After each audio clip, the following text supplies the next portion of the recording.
Hello, sir. Good evening, Prime Minister, sir. How are you? Very well. 58 days on the motorcycle. I'm still alive, so I must be good. Well, I would like very much to salute you for the spirit of resistance and for what you are doing to save the soil of earth. This is not the first time that I see you. I have seen some of your videos, and I have realized that I am talking to an exceptional man who is a medical doctor in a way, and a sociologist, an environmentalist, but on top of all, a philosopher.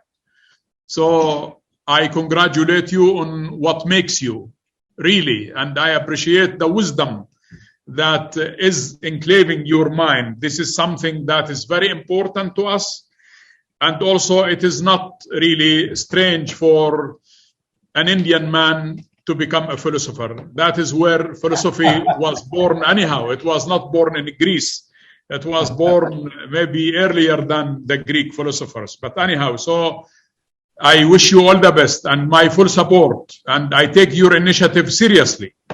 And I should tell you one important thing. I was having, like 5-6 years ago, I was talking to an Indian a group of activists, and one word I kept using is that referring to Palestinians under occupation, that we are attached to our land. And I kept saying that we are the sons of the soil. Yes. And these settlers who come from Brooklyn and who come from other places, there is no way you can bring a plant from Siberia and plant it in Palestine. It does not work. We are the sons of the soil, and therefore we are the organic product of our soil and of our land. So it is good that you are reminding the whole, the whole world of what does it mean to really preserve the soil as source of food for people, because you are 100% right.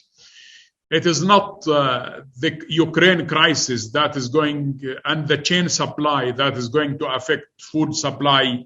It is also that the earth will not be able to produce enough organic products, enough food for more than 7 billion people. So land is shrinking and people are growing. Soil is shrinking and people are growing. In our case, it is so sad to tell you that the aggressive settler colonialism has caused incredible damage to our environment. It is sad to tell you that 2.5 million trees have been uprooted by the Israeli settlers since 1967, when Palestine became under occupation. So that this is really something that's worth mentioning to you. And maybe I should also, I'm 100% in full support with what you called for. Change the narrative. I think it is very important that we don't only change narrative, but it is also important that we change mindsets, the way we perceive things. We should not take things for granted. A lot of people take things for granted. You know, food should be there. You know, drinking water is always available. It is not. We will face serious challenges on drinking water, on availability of soil, organic products. Human beings should not live on hormones or fruits or vegetables injected by hormones. You know, you put a cucumber in the fridge and it keeps growing because it is full of hormones under humid conditions and so on. And also, my dear friend, maybe, you know, when I was told that I will talk to you, I thought, okay, this man as a philosopher, also the issue for us is not only about soil and earth and so on. I should also bring to your attention very important issue, which is, you know, the Dead Sea is, we have 38 kilometers of shores of the Dead Sea as Palestine. The rest On the east side is Jordan, and the other parts is the Israeli occupation side.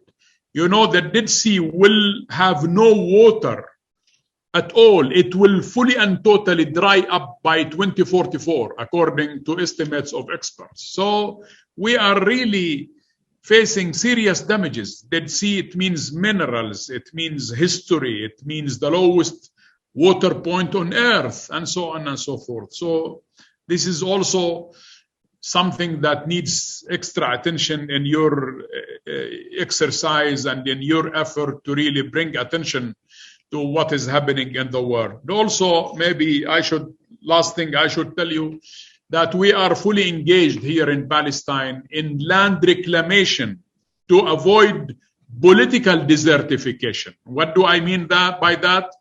Political desertification is the Israeli construction of Jewish settlements on the land, on fertile soil, on our mountains, on everywhere. And that is really damaging our environment and creating serious problem that land in Palestine is shrinking and the settlers are taking our source of livelihood. You know, and that's my last point to you, you know, Muslims in general, they believe in one thing, that God created a human being out of salsal. And salsal is actually something similar to clay. And clay is made of soil. So that, you know, if there will be no soil or enough soil, maybe human creatures will shrink also. But this is something that I will leave to your fertile mind to elaborate on that. I salute you and I respect your initiative and my full support of what is needed from the Palestinian side to support you. I'm ready to do that. So, all the best. Thank you very much, sir. And it's a pleasure and a privilege to be talking to you. When we were passing through Palestine, we had about 5 to 6 hours. We thought we will engage with you or somebody in your government, but unfortunately we got stuck in the security for almost 6, 7 hours. So it got late and because of that we had to leave. Anyway, what I would like to say, sir, I know the political situations, whatever that is, geopolitical aspects, is not in my power to change that, but I would like to tell people of Palestine that whatever the political situation today may not be the same thing tomorrow. But the most important thing is we must keep our lands alive for future generations. Keeping it alive essentially means keeping the soil rich and alive, because politics will change, national boundaries will change, but the soil has to be alive, because that is a fundamental responsibility we hold for our children and future generations beyond them.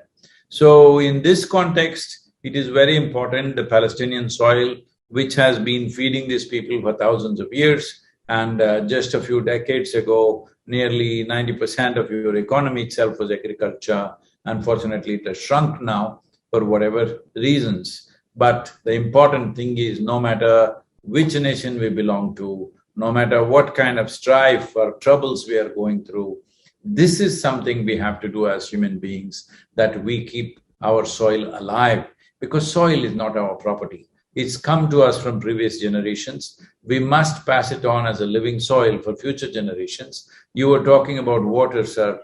I would like to tell you that right now, by somewhere between 2032 to 2035, it is expected 3.5 billion people will be water stressed.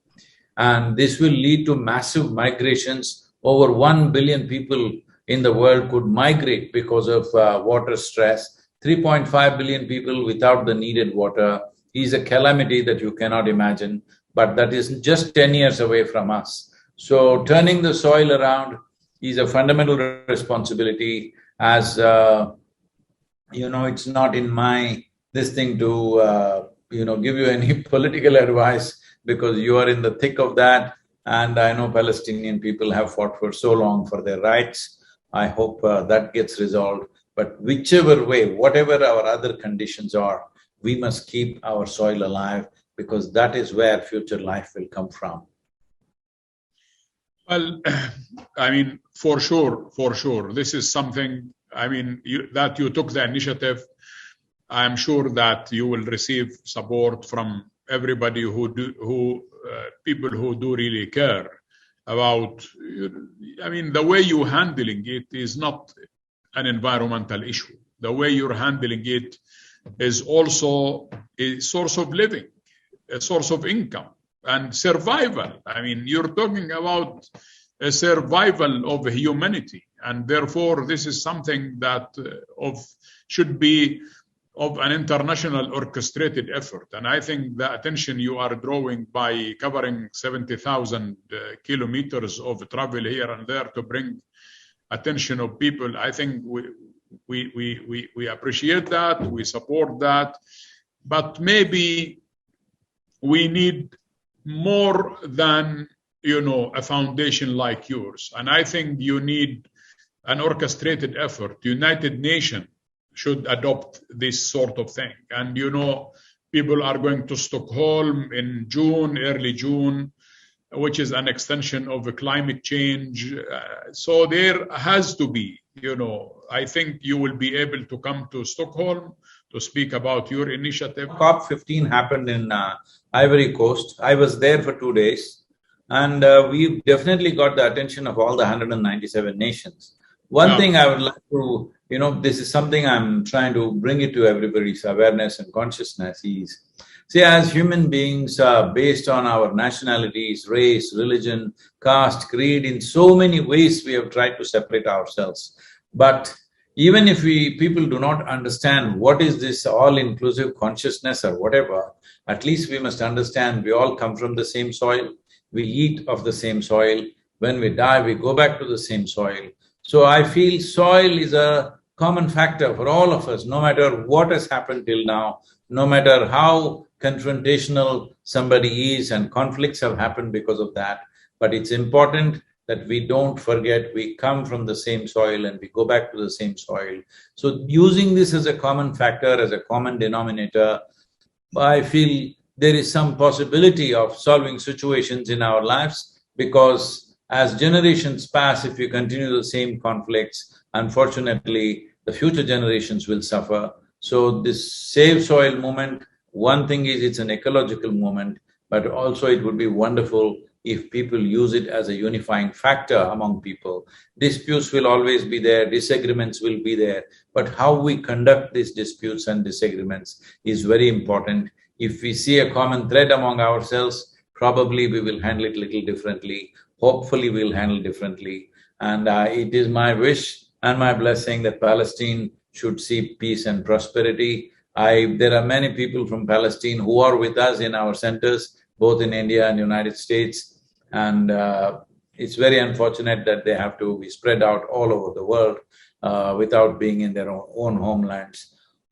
Hope this will come to some kind of solution, but above all, till that happens, we must make sure our soil is rich and alive, because that could be the most valuable thing in the next few decades.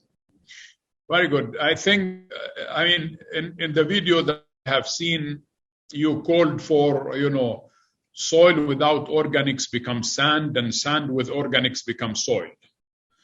And I think that is really a very important statement on your side, because this opens the whole research on earth, environment, science, technology to be directed towards deserts. If I can tell you this, in the last 27 years, we have converted a few 100,000 farmers into what is called as tree-based agriculture and revived soils in southern India. Based on this, we are working in a particular river basin, which is 83,000 square kilometers of land, and 5.2 million farmers live and work here. This is a massive project that we are doing. So looking at the success of that, only the 5 United Nations agencies are partnering with us today. Looking at the success of this, the government of India made a detailed project report in toto as we are doing the project for 13 river basins. And now, just this year, about a month and a half ago, government of India allocated $2.3 billion towards these 13 river basins. These 13 river basins put together will account for 67% of India's land.